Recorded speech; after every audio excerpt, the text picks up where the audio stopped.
रत्नागिरी विधानसभा मतदारसंघात खरं तर शिवसेना विरुद्ध शिवसेना अशी ही लढत होते। मात्र त्या ठिकाणी कुठेतरी शिंदेंच्या शिवसेनेला यश मिळताना पाहायला मिळतंय। त्या ठिकाणी उदय सामंत विरुद्ध ठाकरे गटाचे बाळ माने असा हा सामना होतोय। मात्र त्या ठिकाणी कुठेतरी शिंदेंचं पारडं जड असताना पाहायला मिळतंय। आपण जाऊयात सर थेट ग्राफिक्सकडे। अगदी बरोबर, संभाव्य आमदार म्हणून उदय सामंत यांचं नाव समोर आहे। शिंदे गटाचे उमेदवार जे विद्यमान मंत्री देखील आहेत, विद्यमान आमदार देखील आहेत आणि 2024च्या विधानसभा निवडणुकीत देखील संभाव्य आमदार म्हणून उदय सामंत यांचंच नाव समोर येतं। ठाकरे गटाचे बाळ माने यांचा पराभव करून संभाव्य आमदार म्हणून उदय सामंत यांचं नाव समोर येतंय।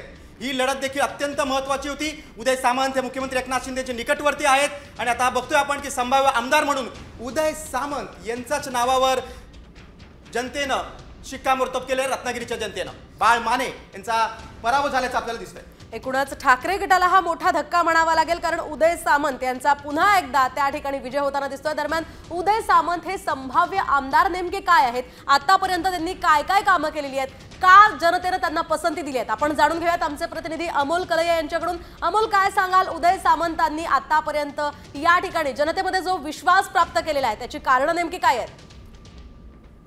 रत्नागिरी विधानसभामध्ये 63.73% इतकं मतदान झालेलं आहे आणि रत्नागिरी विधानसभेचा जर विचार केला तर रत्नागिरी विधानसभा मतदारसंघामध्ये विद्यमान आमदार उदय सामंत जे शिवसेनेचे उमेदवार आहेत वर्सेस बाळ माने जे भाजपमधून UBTमध्ये प्रवेश केलेला आहे। म्हणजे निवडणूक अर्ज भरण्यापूर्वी त्यांनी UBTमध्ये प्रवेश केलेला आहे। या दोघांमध्येही लढत झालेली आहे। लढत ही अत्यंत चुरशीची झालेली पाहायला मिळाली।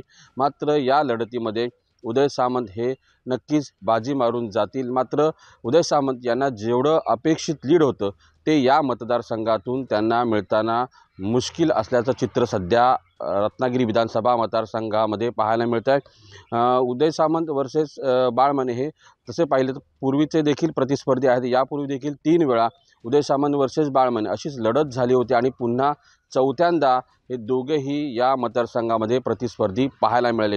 मात्र उदय सामंत या मतदारसंघामध्ये सध्या तरी निवडून येतील अशी एकंदरीत शक्यता निर्माण झालेली असल्याचं चित्र सध्या मतदारसंघामध्ये पाहायला मिळतंय।